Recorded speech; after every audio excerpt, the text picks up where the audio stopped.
Hey guys, welcome to Daily Screen, dan di video kali ini kita akan melakukan segmen DS Update dan kita akan mengupdate semua informasi terbaru yang lagi hangat di minggu ini. Dan sekarang kita akan bahas 3 informasi menarik. Yang pertama di sini adalah terkait DC Fandom. Buat para fans DC, di sini DC Fandom akan hadir lagi di 16 Oktober dengan berbagai project-project, mega project mereka. Salah satunya adalah The Batman Robert Pattinson. Ini keren banget. Kemungkinan ini nantinya akan ditampilkan trailer terbaru mungkin, dan ini salah satu film yang paling kita tunggu. Kemudian ada juga Black Adam, juga nantinya bakal diperlihatkan bagaimana behind the scene dari proses syuting Black Adam. Kemudian ada lagi Aquaman yang kedua, nantinya bakal diupdate lagi. Apakah mungkin mereka akan memberikan teaser atau justru hanya behind the scene-nya saja?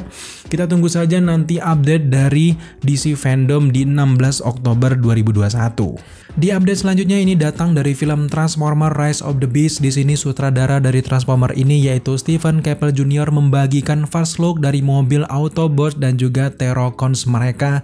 Dan di sini kalian bisa melihat dengan gamblang beberapa mobil-mobil yang keren, dan kalian bisa menebak-nebak sendiri bagaimana ceritanya nanti, dan silakan kalian berteori di bawah guys. Informasi selanjutnya yang keren minggu ini yaitu datangnya trailer dari Resident Evil Welcome to the Raccoon City. Di sini diceritakan lagi awal mula bagaimana terbentuknya Umbrella Corporation dan sebagainya.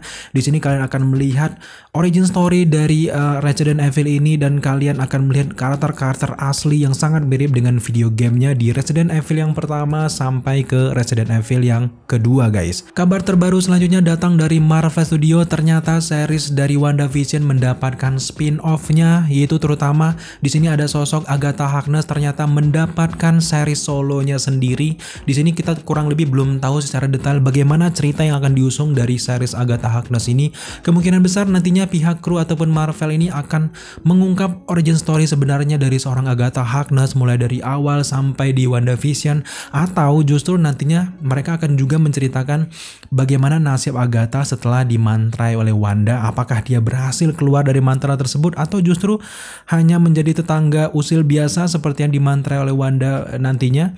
Tapi terlepas dari semua itu, memang sejauh ini kalau kita boleh berkata jujur, dari series Agatha Harkness solonya ini memang tidak terlalu penting ya, tidak terlalu urgent untuk sekarang untuk di fase 4 MCU. Memang ini untuk Agatha Harkness akan lebih baik jika diberikan kesempatan untuk masuk ke film-film dari MCU ke depan, atau mungkin di series-series Marvel ke depan, itu akan lebih baik lagi. Tapi terlepas dari semua itu, terserah Marvel saja, mereka yang punya duit, mereka yang nyari duit, mereka yang butuh duit. Jadi kita serahkan saja bagaimana project dari Agatha Harkness ini nanti berjalan.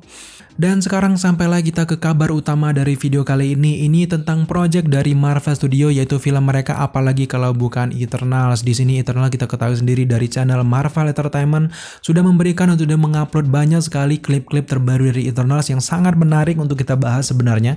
Tapi di video kali ini kita tidak akan membahas banyak dari adegan-adegan tersebut, bagaimana kerennya para anggota Eternals, tapi kita hanya akan membahas satu dialog kecil yang sangat-sangat menggelitik untuk kita bahas dari kemarin sebenarnya. Dan Lisken juga sempat mikir ini dibahas nggak ya, bakal ngawur nggak ya. Tapi dengan kegatalan ini kita nggak tahan, akhirnya kita bahas aja di video kali ini. Ini terkait dengan dialog dari anak Pestos di video yang berjudul Protect. Kalau kalian perhatikan di sini anaknya Pestos ini sempat mengatakan, wow, di depan Ikaris tepatnya guys. Di sini ia mengatakan, wow, aku pernah melihatmu di TV menggunakan cape ataupun menggunakan jubah di belakangnya. Lalu tiba-tiba Ikaris di sini mengatakan, aku tidak menggunakan cape, aku tidak menggunakan jubah. Dan ini seperkian detik saja kita langsung memikirkan satu karakter. Tentu saja karakter yang beda universe dengan Marvel, tentu saja adalah Superman yang merupakan milik dari DC Universe. Dan kita sebagai penikmat dari Marvel, dari DC, sebenarnya langsung menebak-nebak apakah ke depan, di masa depan Marvel ini bakal melakukan crossover dengan DC seperti yang ada di komiknya.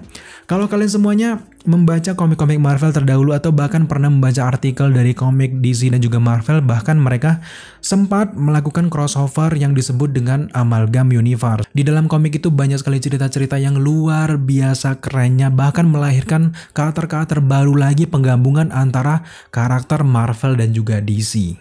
Ketika momen anak Pestos ini berbicara dengan Ikaris soal menggunakan jubah ini, kita langsung teringat dengan Superman. Tapi lagi-lagi kita sebagai fans, apakah mungkin mereka kan beda universe? Jadi Jadi kita banyak sekali mencocokkan karakter-karakter Marvel yang berjubah, dan terutama di sini banyak sekali teman-teman yang memilih jangan-jangan yang dilihat oleh anak Pestos ini adalah Vision.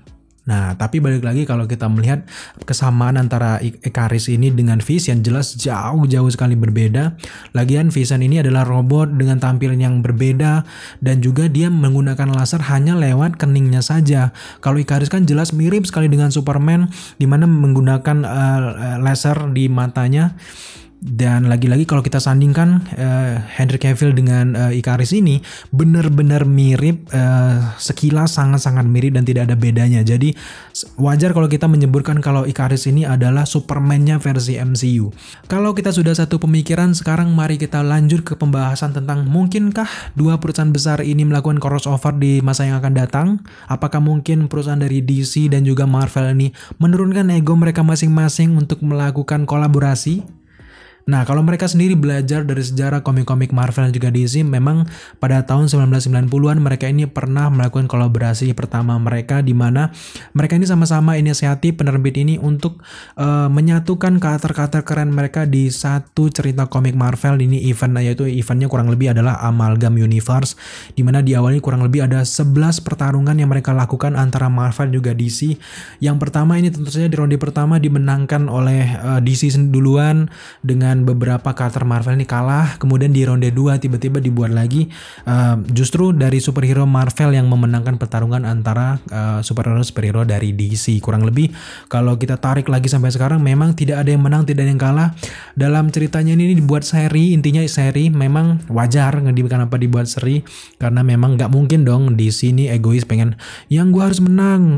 Kalau kita lihat dari Superman sendiri bisa mengalahkan semuanya, itu nggak mungkin karena memang mereka ini sama-sama penerbit yang besar dan juga mereka harus deal to deal, mereka harus sama-sama menang dalam beberapa event. Jadi Amalgam Universe ini sendiri terbentuk bahkan sampai sekarang. Buat kalian semuanya yang mungkin lupa dengan sejarah dari Amalgam Universe ataupun belum tahu dengan Amalgam Universe, jadi terbentuknya Amalgam Universe ini terutama akibat dari pertempuran antara Marvel dan juga DC yang dimulai dari tahun 1990-an tadi. Akhirnya di sini tokoh-tokoh kuat dari Marvel ini menyatukan universe-nya menjadi satu universe saja. Ini tepatnya adalah Living Tribunal dengan Spectre ini menggunakan kekuatan mereka untuk menyatukan saja satu universe, dan akhirnya terbentuklah universe yang disebut dengan Amalgam Universe. Jadi setelah itu banyak sekali yang suka dengan cerita dari Amalgam Universe ini. Akhirnya pihak Marvel juga di sini memutuskan untuk membuat satu penerbit baru khusus untuk kolaborasi ini yang disebut dengan Amalgam Comic. Di sini di dalam Amalgam Comic ini sendiri banyak sekali karakter-karakter baru yang hadir. Bahkan di sini kita bisa melihat bagaimana Spider-Man bergabung kolaborasi dengan Superboy menjadi Spider-Boy. Selanjutnya ada lagi Logan di sini ternyata bergabung dengan Batman menjadi karakter baru yang bernama Dark Claw, dan juga ada lagi Bruce Wayne yang ternyata menjadi Agent of S.H.I.E.L.D. dan banyak lagi karakter-karakter menarik lainnya. Dan yang terakhir ini ada Captain America yang mendapatkan kekuatan dari Kryptonian, jadi menjadi penggabungan antara Captain America dengan Superman. Dan masih banyak lagi lah, silakan kalian baca lagi artikel tentang Amalgam Universe ataupun membaca komiknya lagi. Tentu sangat menarik kalau memang Marvel dan juga DC di masa yang akan datang akan membentuk konsep dari Amalgam Universe ini, guys.